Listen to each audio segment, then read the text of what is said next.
I'm Bill Smolsky, the content director for the MacIver Institute. I'm joined by Mike Lucas, policy analyst. Welcome, Mike. Today is May 23rd. It's Friday. It's Memorial Day weekend. Yep. So a lot of people are going to be checking out over the weekend, but we know that some of you have that political and public policy news bug that you just gotta scratch. So we'll have that's why we decided to do this podcast for you, so you could listen to this over your long weekend, and some of you while you're at the beach, lake, mowing the lawn, whatever. So let's jump right into it. Lots going on as always. So our first big story of the week, something that we just have to talk about, the big beautiful bill.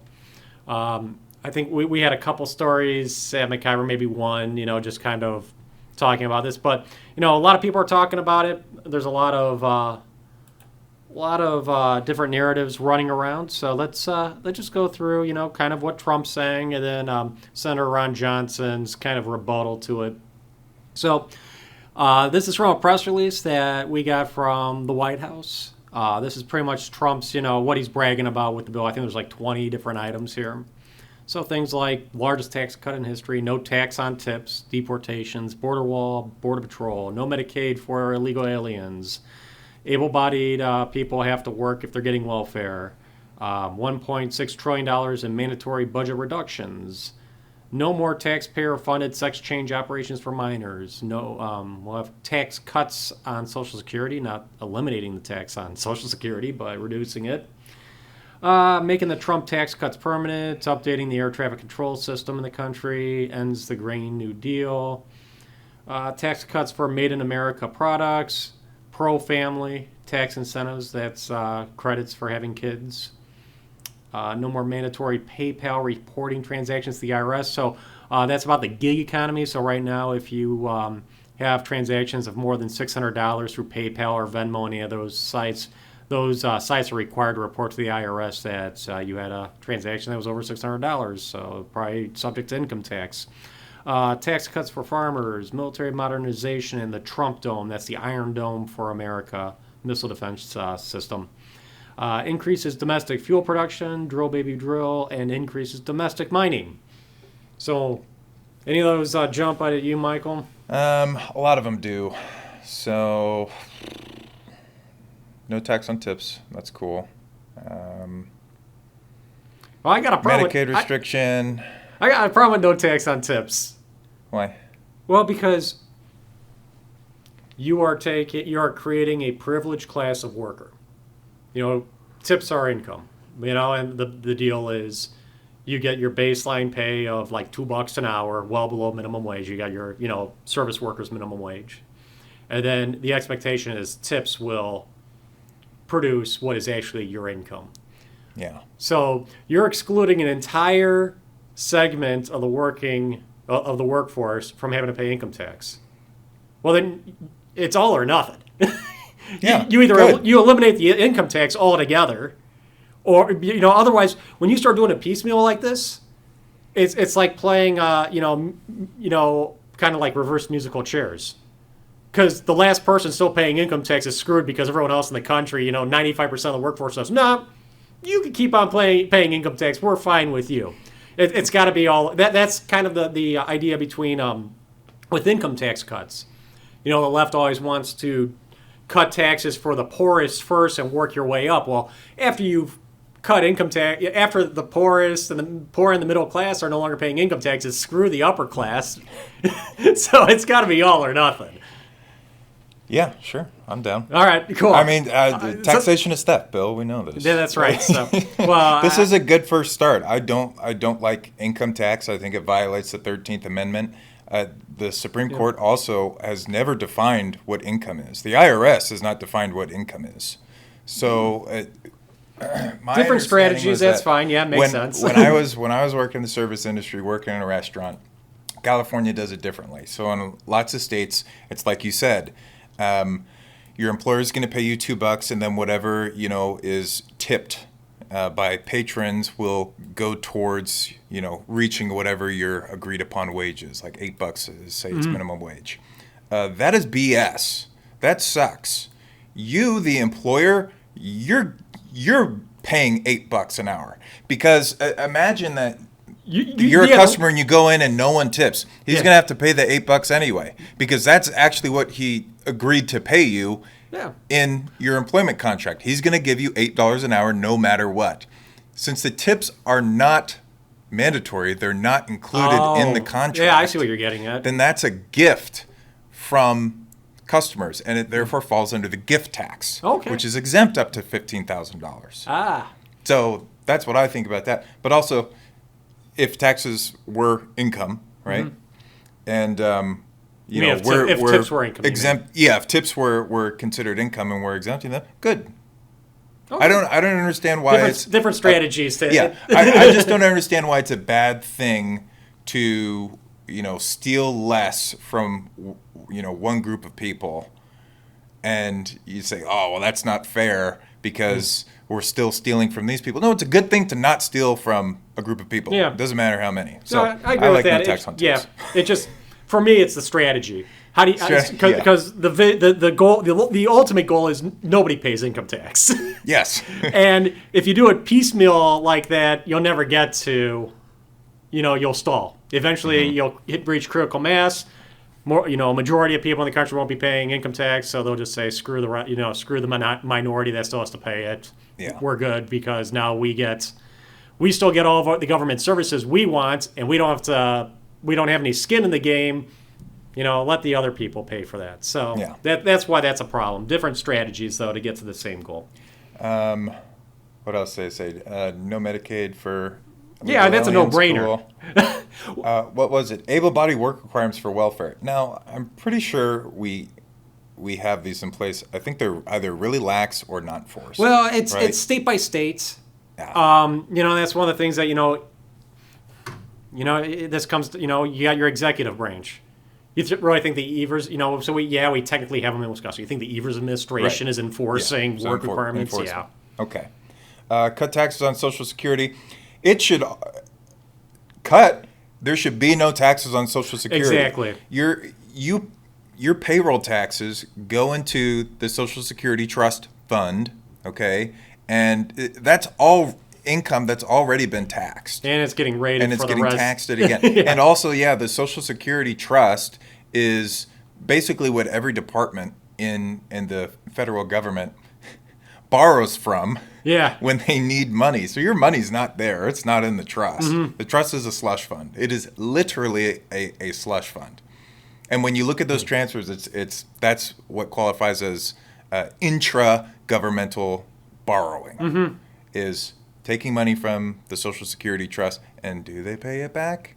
No. Because the trust balance is not going up.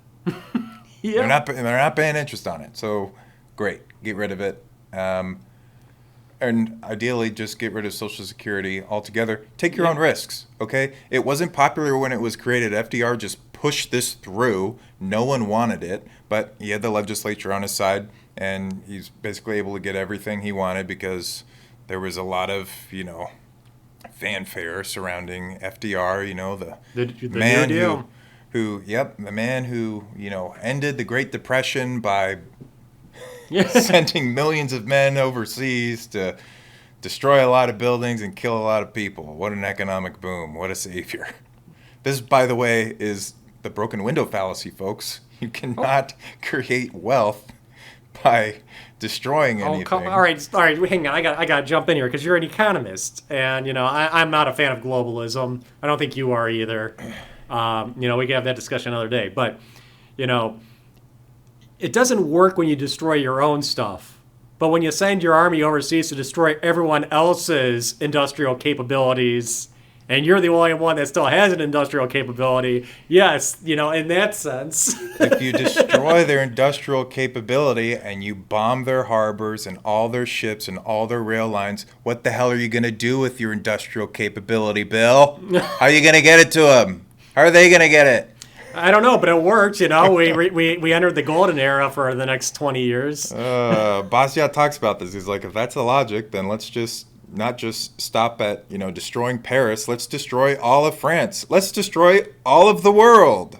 No, we don't need to. We don't need to destroy the consumers. We need to destroy their own ability to provide their own goods for themselves. Okay. You don't destroy their harbors because you gotta, take your ships into those harbors to give them the American-made goods. You're destroying their ability to produce goods themselves.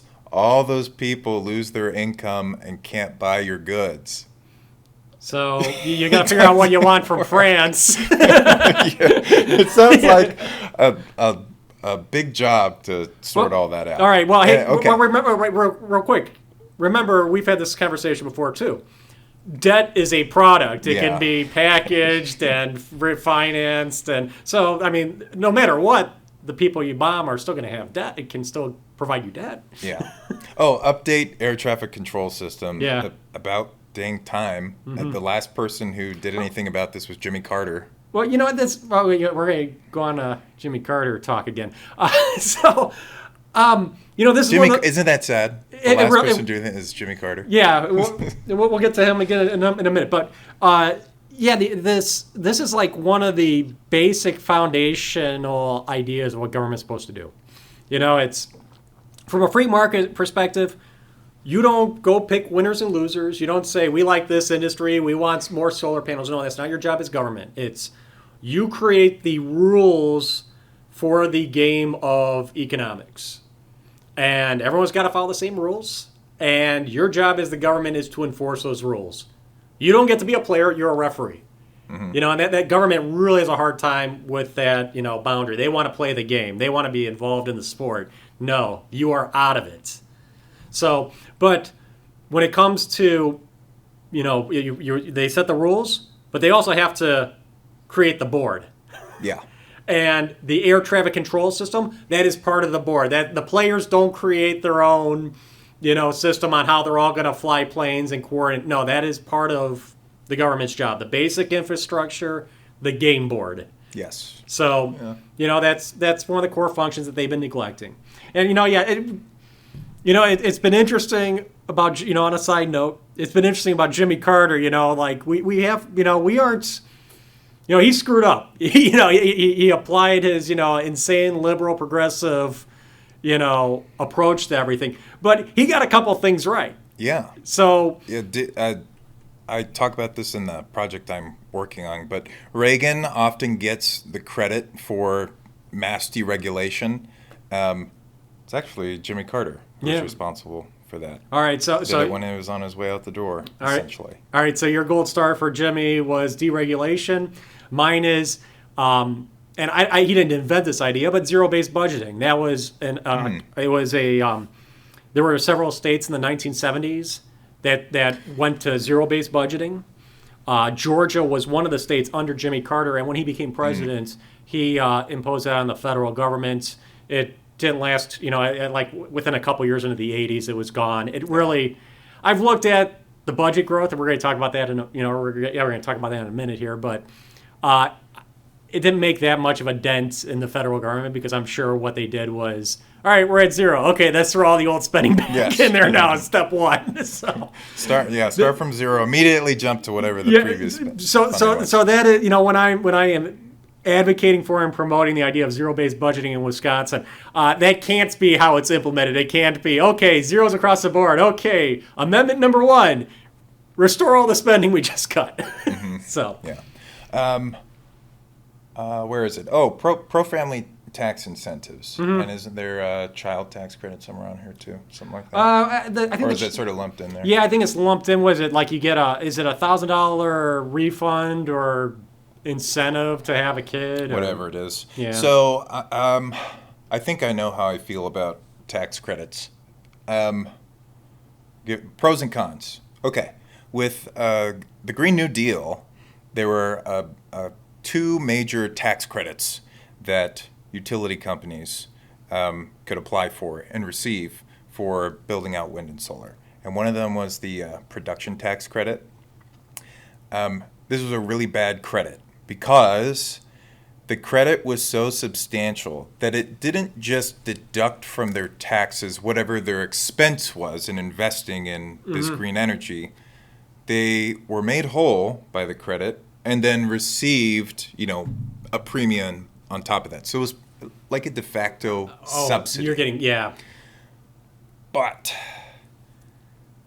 so long as the credit is less than, your whatever total net Yeah. tax burden, I don't have a problem with it, because it goes back to what I was saying about, theft and things like Yeah, that. how do you get- Why shouldn't you, how do you get be to able to zero? keep your money, right? How do you get your taxes to zero? I do not want you to receive any sort of subsidy, Yeah. right? But I'm pretty sure those tax credits in there are 1,000, whatever. Yeah.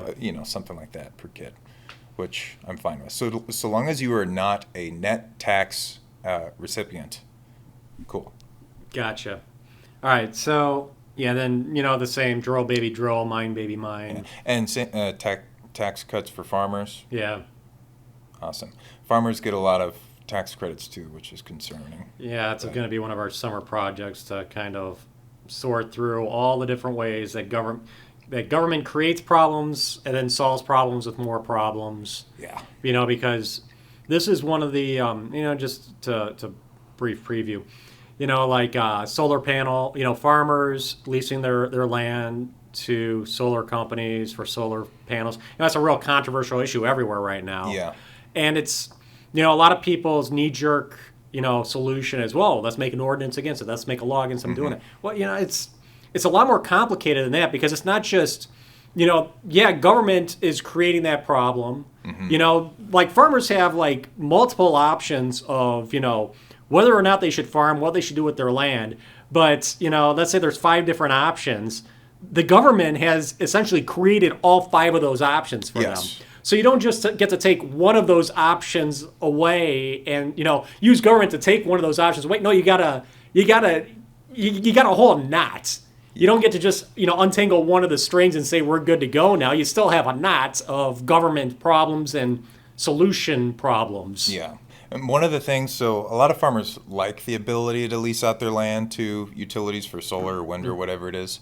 And I did the math on it. I was looking at like Wisconsin Farm Bureau, and they were saying, oh, here's, the range, what you can expect, per acre if you're leasing out land.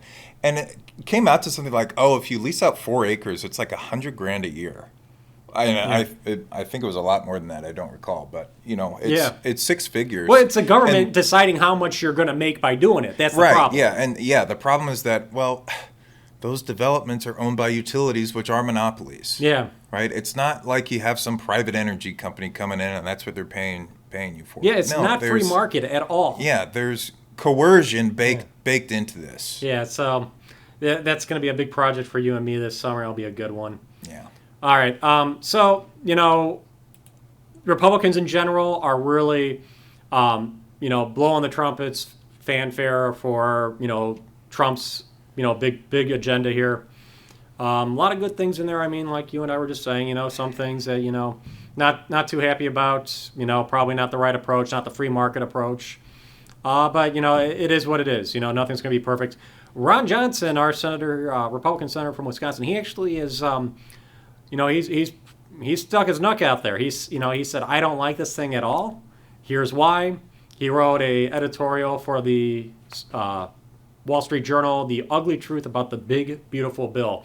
Here are the main bullet points of that. So he points out that before COVID, our budget was $4.5 trillion. And now, after COVID, it's $7 trillion.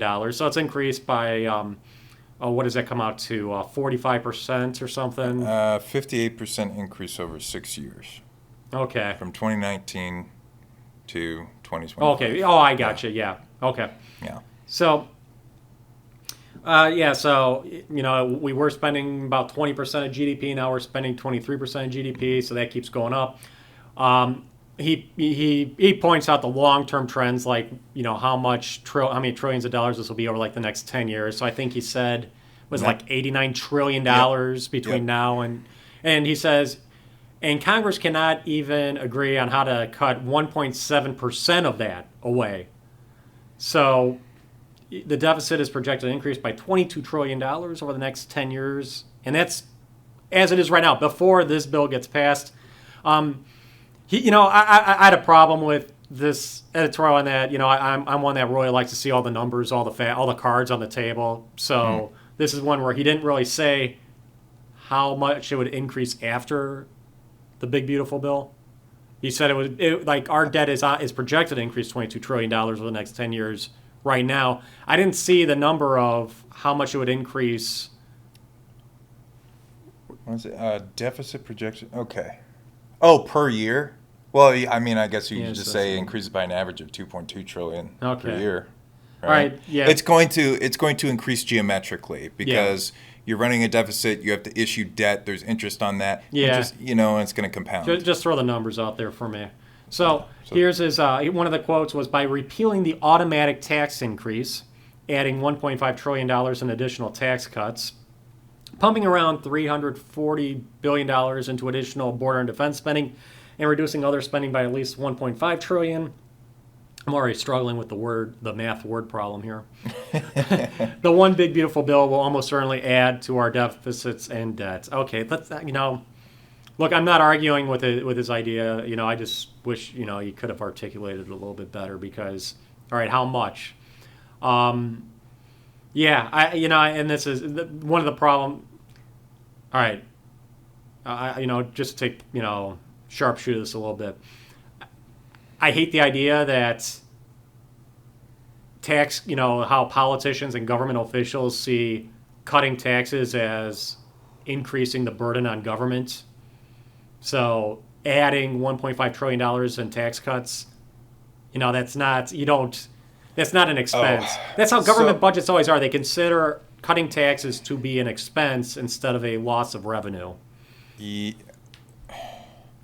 sort of agree with the former. Okay. Of it being an expense. You run a deficit, needs to be financed by debt.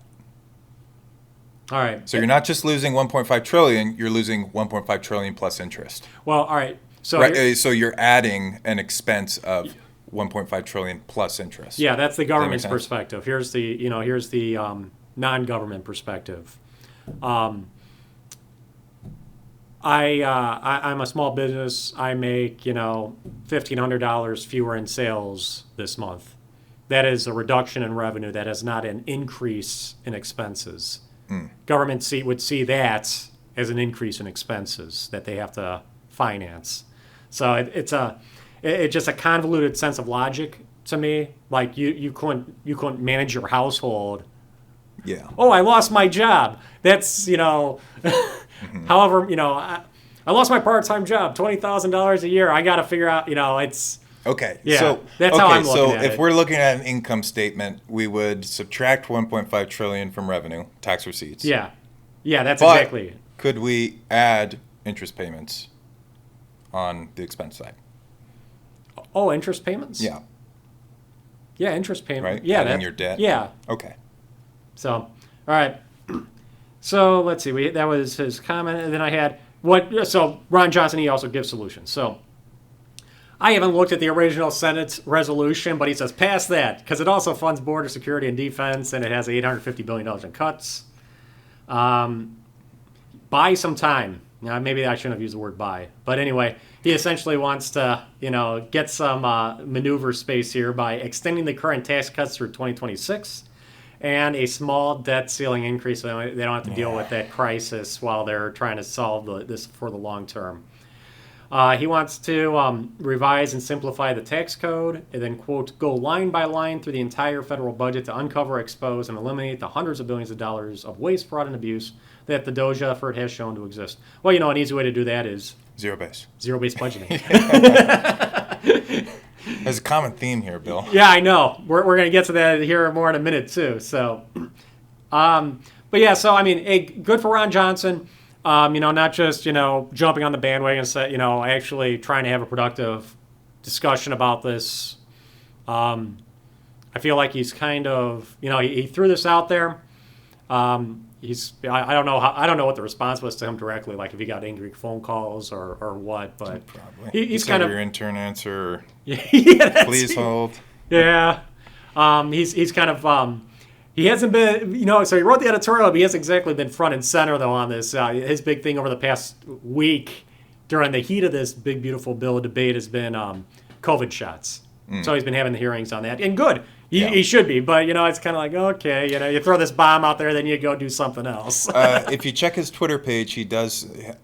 He did a press conference interview, whatever it is. He's got Okay. videos on his Twitter page okay. where he, gives you the lowdown on this article. Good. So he's done at least something more public. Yeah. The main thing. Okay, so the main thing here. Two thoughts come to mind. So, lowering taxes, decreasing tax receipts. This is probably like a Laffer thing, an Art Laffer thing. Remember, Art Laffer was in the Reagan administration, and Laffer curve. You decrease taxes, you actually decrease tax rates, increase tax revenues. There's probably some of that going on here. But second thing is that you're still spending whatever it is, $7 trillion. And a lot of that is deficit spending. Yeah. You're issuing bonds. You got to get people to buy them. The bond market's been going crazy. No one really wants to buy them. They want a higher interest rate. You're increasing the debt a lot. It's got to be paid back eventually. Yeah. So the tax cuts need to be so significant so as to actually close that gap, right? Shrink the deficit. I don't know if we have that. I think that the deficit in this bill is so large that it's not going to really make a difference. Yeah. It might actually. I don't know. Someone could do the math. Well, and I realize too, I need to, get back, to rephrase my problem with, the government counting tax cuts as expenses. Okay. So let's say you make $20,000 a year and you've got a perfectly balanced household budget and you spend $20,000 a year. You get fired from your job. So now your revenue is zero. But if you're the government, you consider a loss of revenue to be an expense. So now you have zero revenue and $40,000 a year in expenses. Because you got to finance a loss, right? So makes sense. Makes sense why I don't really agree with this accounting strategy or approach. Yeah. I stumped you. That's fine. Well, I'm just thinking like. No, that's essentially what it is. It's I'm we're just going to thinking be taking that the difference between those two situations, a small business owner, Yeah. he has to cut his expenses. Yeah. So does government. No. No. No, they don't. You're right. They have the Federal Reserve on their side. Yeah, I guess. They just print whatever they need. But that's the same. And that's what they do. But it's the same concept. I've lost this revenue, so instead of just counting it as lost revenue, I've turned it into an expense somehow. So now my expenses have increased, but that's not. You've just doubled your problem. You haven't actually. I don't know. All right, moving on. Okay. State budget. Oh, great, Finally, more something great, more non-controversial. Yeah. So, here's our current status. We've had one executive hearing so far. Joint Committee on Finance, they had their first executive hearing. The first thing they did was they threw out Governor. Well, all right. So this is the whole. I call it the switcheroo. When you see substitute amendment, think switcheroo. So, Governor Evers proposes his budget in February. He, gives a speech. He has a document that is formatted as a Senate bill. Well, Governor Evers isn't a legislator, so he can't introduce it himself. But he gives it to the Joint Committee on Finance, and they introduce it as a committee for Governor Evers, and it becomes Senate Bill number 45. Now everybody needs to have public hearings, so you have your public hearings on the bill. Then you come back and you get to work with the actual making decisions. Those are called executive hearings. The very first thing they did was they introduced a substitute amendment, which is completely different from the proposal Governor Evers gave them, but it was a switcheroo. So now the legislature's version that has, their version of the budget now takes the place of Governor Evers' budget. It's still Senate Bill 45. They don't have new public hearings. That's all been done. The process, you're continuing the process. You've just swapped out horses. Yeah. Now, the substitute amendment 1, this was the legislature's approach to how they build a budget. It's incremental budgeting, which means they just take the last budget and they pile more money on top of it. So Substitute Amendment 1 is our current state budget, $100 billion. That's the new starting point. Yeah. So that's what just happened. Now we've stalled. They have not had any more executive hearings since then. Suppose what the legislature is trying to do is they want to meet with Governor Evers, and they want to have negotiations because the legislature, the Republican legislature, for some reason is just obsessed with some kind of income tax cut. I don't understand. I mean, you and I were just talking. We want no income tax. I don't understand why that is like the linchpin, the hill that they're willing to die on for this budget, where they don't care about anything else, just give us a tax cut. And it's for political reasons. They want to be able to go back to, their constituents and say, we got you an income tax cut. Vote for us. If you get the income tax cut, Governor Evers is going to do the same thing. Governor Evers is going to say, I signed the biggest income tax cut in state history. Vote for me. Yeah. So politically, it's a wash.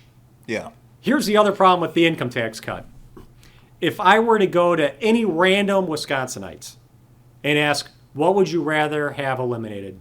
The income tax cut? Or would you rather have paid no state income tax or no property tax? What do you think the average Wisconsinite would tell you? Property? That's what I would guess, too. Yeah. And you know why I think that's the case? Everyone knows what they pay in property taxes because they got to write a check on it at the end of the year. Yeah. Nobody knows what they pay in income taxes because, they get rebates. It's like what they see on, what they see on their paycheck being deducted every week. First of all, they've never handled that money, so even if they look at their paycheck in the stub in the first place, then they'll see a number being deducted. But then they know at the end of the year they're going to get a few $100, maybe $1,000 or so back. Yeah. In a rebate.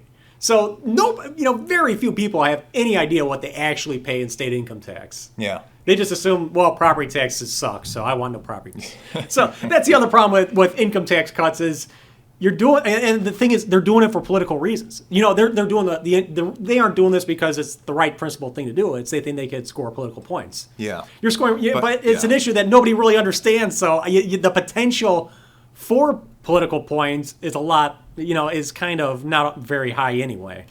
Okay, so if they don't want this political point scoring thing to be a wash, they need to go really hardcore and just like piss off Evers and have Evers basically come out and say, I disagree with this entire budget. And the way to do that would be do your tax cut and cut spending. Well, yeah. No, right? Yeah. Cut spending. Yeah, reduce spending. Don't give me another, so don't just give me another, 0.3% cut in my income tax. Yes. I'm so sick of those. Yeah. That's all the legislature's done for the past, Republicans have been charged for 15 years. It's, we gave you another 0.3%, income tax cut. That comes out to $150 a year. Oh, wow. Wow. Great. Thank you so much. Oh, we cut your income taxes by $300, the largest in state history. Oh, great. Thanks. And then Evers runs on it. No, it's eliminate the income tax or give us a flat tax. Yeah. One or the other. Don't play these little nibbling around the edges games because nobody notices. Inflation keeps going, oh, wow, you cut my taxes by $150 this year. Inflation went up $450.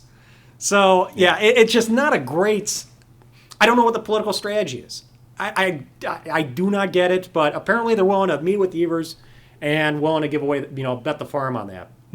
So next step is they got to have more executive hearings until all areas of the budget have been finalized. So last week I published a story on my top 5 budget recommendations. Number 1, start over. They've done one thing on the budget and they already screwed it up. They had one, the very first move, they launched out of the starting blocks and they tripped. They took Governor Evers' $120 billion budget and they substituted it with a $100 billion budget. No, now you need another substitute amendment and make it a $0 budget and start from the ground floor up. And the reason for that is you've been doing the budget like this for decades. And there is so much waste, fraud, and abuse that is buried under layers and budgets after budgets after budgets. Nobody even knows these programs exist anymore. They don't exist on any books. because as we discovered earlier this year, state agencies don't have budgets. So, they just take the top line budget that the legislature gives them and they start, just handing out checks among their departments. So, one of the big stories that we broke over the past couple months has been the state has a sterilization program where, if you make less than $48,000 a year, the state will pay to have you sterilized. That sterilization program does not appear on any books. We know it exists because it's on DHS's website, and there's links, and there's points of contact. They don't keep any records on it. They have no idea how much money they spend on it. They have no idea how many people participate in that program. It is completely off the books, but it's getting money. Yeah. So they are not keeping track of it, and that's just one program, and that program's been around for 40 years. So just imagine all the other programs that are just kind of flying below the radar, just consuming taxpayer resources without leaving a trace. Yes. So, and the only way to get at that is through zero-based budgeting. You got to start over at zero. Just broad funding reductions, just across the board. Cut everything. Yeah. Cut everything the same percentage. Yeah, that's one. That's another approach to this. Eliminate administrative rules and statutes tied to unaccountable programs. So, with the broad funding reductions, that the idea with that is. We have lots of programs that have that just aren't accountable, that they aren't tracking, they aren't monitoring. They just every year they give more money to these programs and then they never ask to see any results.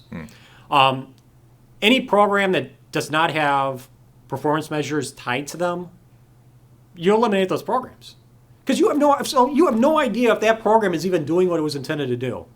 If it's if you're giving your kid, $20 a week for a year to go buy, candy, and you never see the kid with any candy, that was candy money. Yeah. What are you doing with that money? Maybe he's spending on cigarettes. You have no idea. so you created those programs with a specific purpose in mind. You didn't just say, let's just throw taxpayer money to throw it around. You said, this is we have identified this problem in society. We want to fix that problem. It's going to cost us much money to fix that problem. So you took the money and you said, okay, here is the money to fix that problem. And you never go back to see if you fixed the problem. You just keep on spending money. Yeah. So all those programs that are in that situation, you just cut them all out. And if you can't, and if that's, if that's just unthinkable for these lawmakers, well, then you just do. All right, just across the board, 1% funding and reduction. So, okay, this program, you have no performance measures, so we're reducing your funding by 2%. I mean, that's going to freak people out, but, you have a strong reason and incentive to have to do that. So that's behind the broad funding reductions. So after you do that, though, let's say you actually zero them out. Let's say you really get the guts to say, we do not, this program we aren't monitoring it. We have no idea what it's doing. We're just going to zero it out, get rid of it. Going back to you identified a problem in society that you wanted to fix. You didn't just, budget money for that. You created a requirement in state law or administrative code to solve that problem. Mm-hmm. So you have to go back now and say, okay, we were going to solve the candy crisis. We passed a law that said, this is how we're going to solve the candy crisis. Then we gave funding for it, and then you didn't monitor that. So you take away the funding, and then you have to delete the law. Yeah. Delete the administrative rule. Because otherwise, that requirement's still there. You just aren't funding it anymore, and that's a problem. So if you stop funding something, this is part of the idea, too, of let's lay off all these government workers who aren't doing anything. Well, every government worker's position was created because there was a state law with the requirements, and you needed people to actually fulfill that requirement. Sure. So you got to eliminate the requirement. Okay. So that's what eliminate administrative rules and statutes tied down to accountable programs is. Another point on that. So, we're going to get into Governor Evers, his line item veto, he can do anything he wants. He could cut, with that, it's like, well, if you say delete statute 101, Governor Evers can just line item veto out that item in your budget that says delete out that law. Here's the problem. Because you've done zero-based funding, you have budgeted no money for that program. If Governor Evers, to fulfill that requirement, if Governor Evers was to keep the requirement in there even with no funding, as a lawyer, you would be able to argue that that is unworkable. You have created a requirement through your veto pen that there is no funding to fulfill. That is unworkable. That is unconstitutional. So, going about this with the naive idea that our Supreme Court is going to follow the Constitution, legally you'd be able to say that you can't line item veto that. So that's the case for that. Eliminate all appropriations that require ongoing oversight. So, in the past, when the legislature has a stewardship fund, they say, okay, we are creating a special bank account in the legislature that we are going to deposit millions of dollars for, and we're going to eventually spend that money on stewardship. DNR has to come to us with each proposal to buy land, and then we will give them money out of that pot. The Supreme Court ruled, no, you can't do that. Once you set aside money in the budget for a purpose, you have to give that money to that purpose.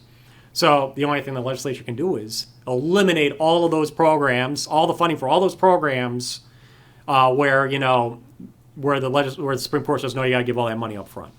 So you could have supplemental funding requests throughout the biennium, just don't budget any money for it up front. So that's a simple one there. Require state agencies to write and submit their operational budgets. Like yes. I said, we found out at the MacIver Institute through our investigations that state agencies don't have budgets. The state budget is, we are going to give this many billions of dollars to this state agency, and we see their top line programs, it's like general operations, program 1, 2, and 3. Yes. Yep. So we are going to give them money for each of those pots, and then they'll manage it internally. The idea is the agency then goes and creates their own budget and explains how they are going to spend the money that's been allotted to each of those programs. Yeah. They don't do that. State agencies do not have budgets. So you need to put that in the state budget that they are required to write budgets and submit them to the legislature. That's an easy one. Let Evers line item veto that one. No, I don't want state agencies to have budgets. No, this is undue oversight from the legislature. Let's play that game. Mm-hmm. Let's see how that plays out. He loves playing the separation of powers, and let's play that game. So, couple of stories that we've had. First of all, Republicans really aren't interested in cutting the budget this time. We have all these stories popping up about all these things that they're adding into it. They want more assistant district attorneys in Waukesha. This is the problem with those add-ons. They all sound good. Yeah. Oh yeah, more ADAs. Yeah, let's take a bite out of crime. We need cuts. Start cutting before you start adding. It's just more and more. And then the other one was Evers. Evers has got the upper hand in these negotiations. He is so good with this. He is such a good politician, and he's so clever. I mean, the Republicans have kind of like bet the farm on, we need to meet with Evers so we can negotiate an income tax cut. And Evers can't lose. He's going to run on that income tax cut, and he's going to get these Republicans to make all these other concessions for other things that Evers wants. So he's going to be able to, this is like a no-lose game for Evers. Okay, I'll give you your huge tax cuts, and in exchange, you're going to give me all my green energy and my child care subsidies and these subsidies. Then he'll be able to run on all of it. It's brilliant. I mean, just say no. Just say no. Just say no. All right, moving on. Political maps. So a couple big things couple big map stories. This one is ours at MacIver Institute. What we did was we looked at every county in the state. This is a map on the left, and what presidential candidate won each of those counties. I mean, on the left. On the left. Yeah. So Donald Trump won all but, I think he won like 49. Yes. 49 counties. Majority of the counties. Now, obviously, we don't have an electoral college in Wisconsin, so I mean, it just this is just showing you like how voters in different parts of the state are leaning left or right. So Trump won 49 of the 72 counties in the state. Kamala Harris got the rest. Now the map, so all right, that's all high five. That's great. The map on the right, however, shows you how Trump's margin of victory changed from 2016 in each county. So, for example, in Grant County, That's the one on the very bottom left. It says 1.1. That means that Trump's margin of victory increased by 1.1 points since 2016. If you look at Waukesha County and you see 6.0, that means that Trump's margin of victory decreased by 6 points since 2016. This is cause for alarm or at least concern if you are a Republican. And, we picked Trump as the barometer because we don't have, we don't declare parties on our ballot. So that's the best way we could do it. And this is also, your most motivating candidate on the right, too. So this is like best case scenario when it comes to ideology changes. Yeah. So you see the wild counties, you see Waukesha. Well, okay. Waukesha County's moved 6 points to the left since 2016. Ozaukee 4 and Washington County 6.9 points. That's terrible. That is terrifying. Yeah. So that's where all the people live. Yeah, and we've been getting the trend, and the main point of this is that the trend is important. The map on the left really doesn't matter so much. Yeah. As the one on the right. Yeah, so because you need to be able to predict where the state is going and where people are going if you're going to be successful in, keeping control of the legislature or gaining control of the Supreme Court and the governorship. Yeah, so people that take rural Wisconsin is Republican. Well, it's shifting to the left. Well, yeah, sure, and rural Wisconsin's like 100,000 people. Yeah. So. Well, that's the thing, too. It's like you look at, so Grant County is the one in the bottom left. On the bottom right next to it, 3.6 points. That is the highest, that is the biggest increase in Trump's margin of victory in the entire state. Yeah. That's Lafayette County. There's 12,000 people in Lafayette County. Yeah. So, it's... Yeah, it doesn't mean much. Yeah, so the map on the right is a glimpse into the future if the trends continue. So that map on the left will look like the map on the right if these trends continue. So we paraded this out to the Republican State Convention on this past weekend. Oh, shoot. All right. Anyway, all right. Stop with the notifications. All right, so anyway, I lost Chris Lawrence's. But Chris Lawrence... Oh, on Twitter? Yeah, hang on. Let me... I'll get that one back up. All right, I got you back on screen now. So I can fix my... All right, so let's see. Chris Lawrence. So Chris took a picture of the of him holding our. There we go. So Chris took a picture of this, posted it on Facebook, and he's gotten 136 comments on this. So let's see. We're just going to go through some of my comments. That's why I pulled this up. So. Let's see. People like to be told what to do, which is why they vote for liberals, in some cases rhinos. We are getting to the point of no return with big government controlling our lives. 2 templates to win in Wisconsin. Fire that clown that allowed 400-year veto. All right, just lots of ideas. I think this is issue-driven, not party-driven. It's a game. I'm game. Make it red.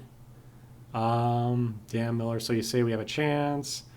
Brandon Malley, he's a controversial figure. So Brandon Malley, those numbers aren't adding up. I've studied this for a while. I'd like to see their methodology. I'm going to check this out for myself again later. What's a methodology, Bill? Arithmetic. All right, so I put down Brandon Malley. Hillary got... All right, so I put out those numbers. Brandon Malley never got back to us on why my math is wrong. So for these numbers, I used official. We always use government numbers. We don't use secondhand data at MacIver. So these were the raw election numbers from elections.wi.gov. So anybody can replicate them. It's more candidate driven. Wisconsin doubling down on the abortion law isn't helping.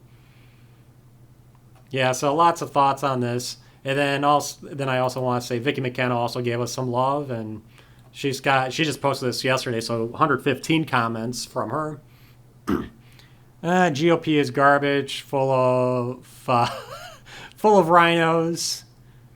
Time to stop bitching about turning points, but it's open season on so lots of finger pointing. Robin Voss's leadership. This is a good one. UW system's a huge reason. It's cranking out progressives, and there's UW systems all over the state. Yep. So anyway, you can read through these comments yourself. So you got it's good entertainment. Yeah. The comment section is always not thought-provoking, but evoking of something. Yeah, so you can check out Vicky McKenna's Facebook page, Chris Lawrence's, and MacIver's to see all the different comments and quotes. So lots of fun stuff there. All right, so let's go to our other map story. This one is based. So Dan O'Donnell had his column this week. There's no legal or factual basis to overturn Wisconsin's congressional map. Michael, would you please summarize this? Okay, so I think there's a law group trying to challenge the congressional maps, wants them overturned.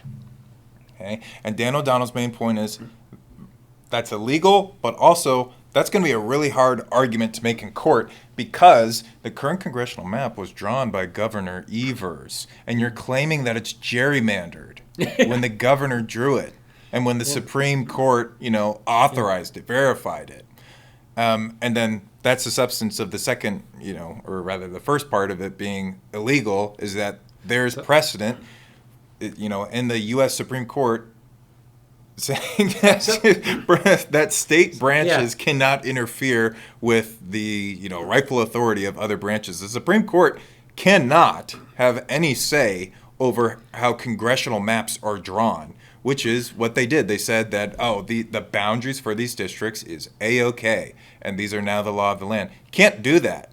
Supreme Court, they can't create law, and they certainly cannot have a hand in drawing the maps. Okay. That's reserved entirely for the legislature. So if bullet points for Dan's article there. All right, so Democrats are really excited about this. Yes. Two of their biggest loser candidates have already announced that they're running again for the third or fourth time against the same candidates in their district. So, and one of them is quite promising. Yeah, Isn't that right, Bill? Yeah, so first of all, Rebecca Cook, she's lost like 3 congressional races in a row in the 3rd district. So she's got, and she's pulling, she's going to win the 4th time because of new maps, and she's already been recycling all of her old Twitter posts about I'm a working waitress at night and running for Congress during the day. And it didn't work for you the first 3 times, Rebecca, but keep trying. Mm-hmm. And then in the first we got Randy Bryce, and Randy Bryce is such the most flawed candidate in Wisconsin Democrat history. Oh, he's a rising star. He is, I know a lot of people don't know who Randy Bryce is. You might Mandela Barnes is. He's a joke. Mandela Barnes has nothing on Randy Bryce. Randy Bryce has got 9 convictions for drunk driving without a license. Just go down the list. He's got a real Tim Walsh. Yeah. So 9 criminal convictions. He cheated on his wife with one of the Act 10 protesters. Didn't pay, and afterwards he didn't pay her child support for the next 2.5 years. There's been, he's supposedly a union guy. There's questions of if this guy ever actually worked on a construction site. So he's thrown in his hat for the first district. He's going to run against Brian Stiles. So that's been a fun one. Okay. So Brian Stiles could not have asked for a better opponent. Yes. and sure enough, the left though. They see D. Oh, yeah, he's great. We want that. No, the left never vets their candidates. It's, he's got a D. I'm all for him. 100% great candidate. Yeah, he's the best one. No. So, it's for everything the Democrats in Wisconsin have going for them, they still have these fatal flaws that can be exploited. That's why Republicans still hang on in this state. It's because it's not so much Republicans beating Democrats, it's Democrats beating themselves. And we're just there to pick it up. Yeah. So another thing I'd like to point out about this redistricting case, my opinion, you look at that 3rd district with the weird fist rising up. Yeah, that district was gerrymandered, absolutely. Mm-hmm. It wasn't gerrymandered for Republicans. That district was designed to be a safe seat for Ron Kind, Democrat from La Crosse. So you see that seat includes the liberal city of La Crosse, the liberal city of Eau Claire, and then it stretches up Highway 39 to get to Stevens Point, another liberal stronghold. Yep. 3 liberal strongholds, and which you can all see on the map on the left. So that map, this is gerrymandered for Democrats, and you got a Republican, Derek Van Orden, who's been winning it consistently for the past 3 elections. So Can you go back to the last map? Yeah. Okay, so a majority of the counties within that district are red. Yeah. And there's actually a lot, almost half of the counties that are trending red, Yeah. maybe like 30, 40% are in that district too. Exactly. So that's quite the indictment of so I mean, like, Democratic leadership in that district. So this is, it's, you take from one pile, you lose in another. Yeah. So I don't know how they're going to be able to gerrymander that district to make it a win for Rebecca Cook. I'm sure there's a way. Democrats are very crafty like that, but this is the challenge. This is the challenge to gerrymander that district even more for Democrats. And then the same one with the first. And I mean, Brian Style, that's the bottom right district. Brian Style, Republican, took over for Paul Ryan. Paul Ryan dominated that district for years. Brian Style is dominating that district.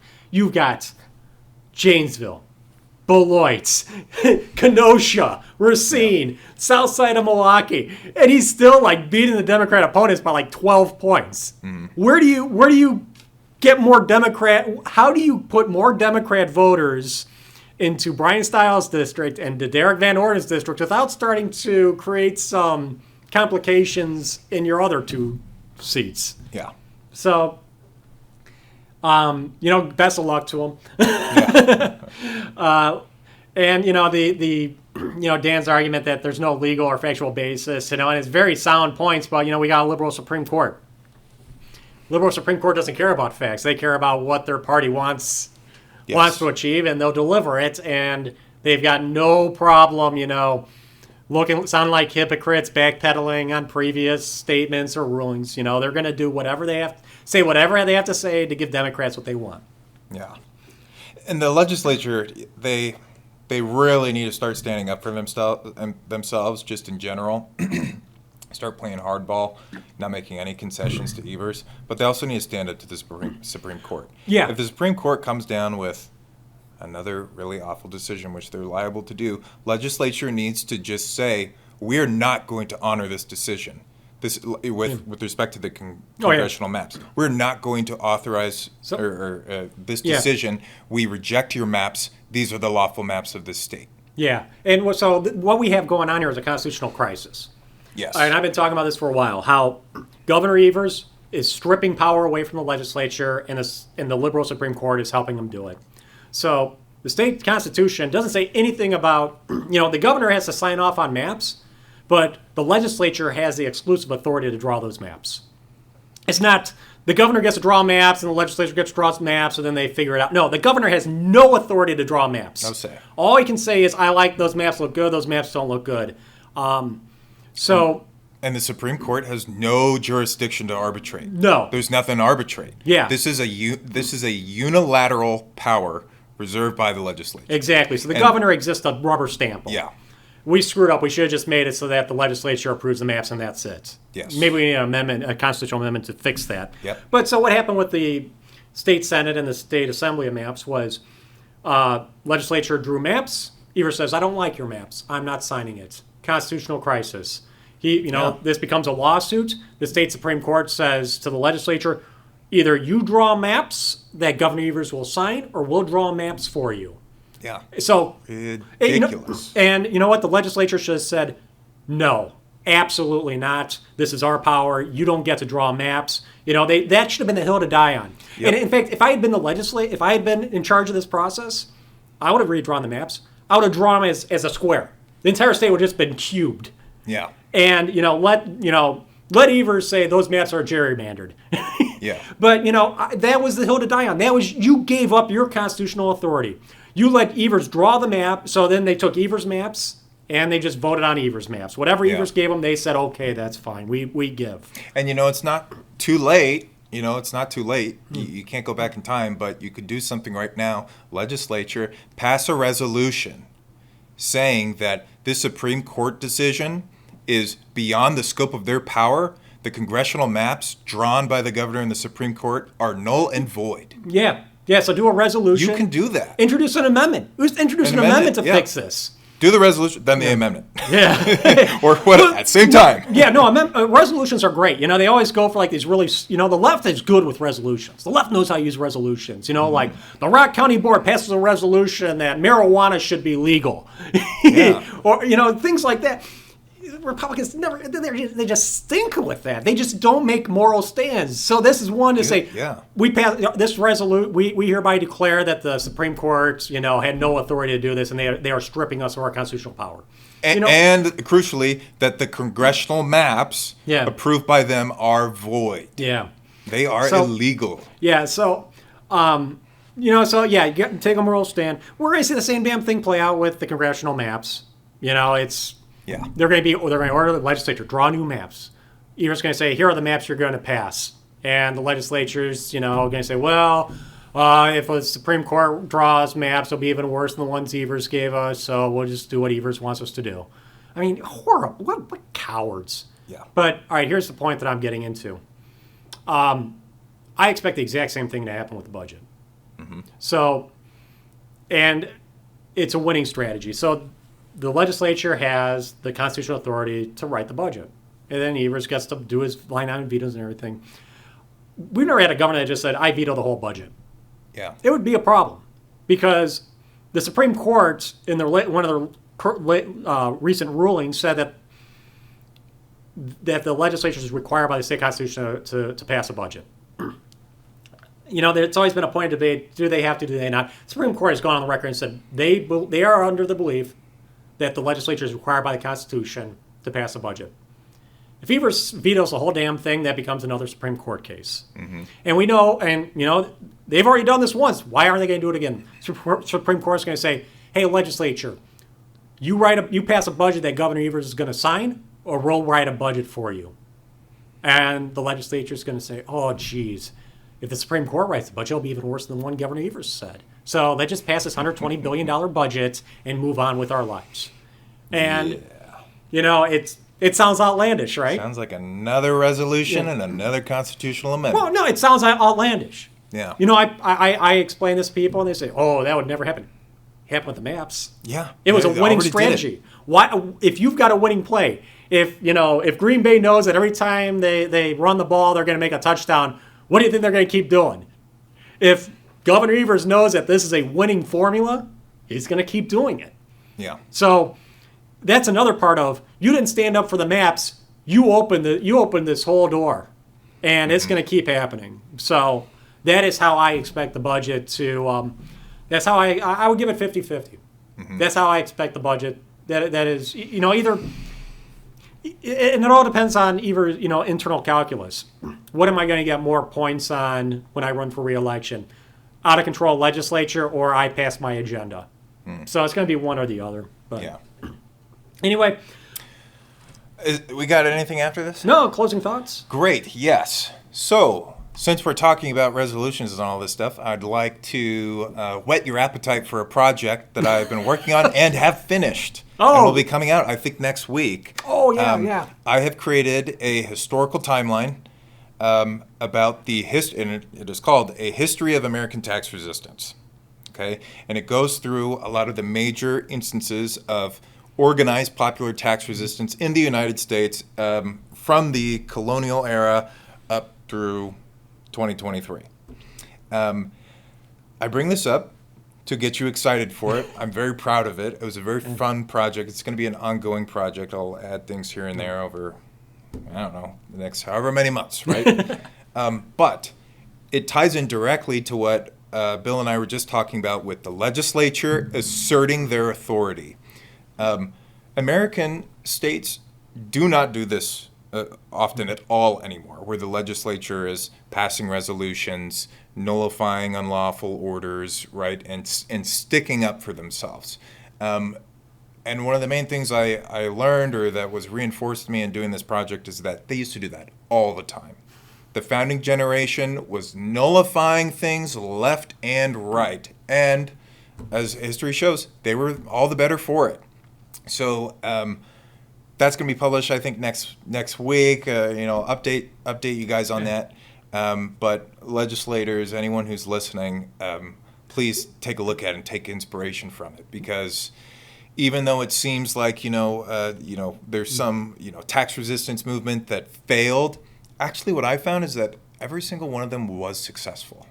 All of them were successful in maintaining responsible and accountable government in the places where it was used. Yeah, I know. It's an it's really impressive. It looks great. It's well researched.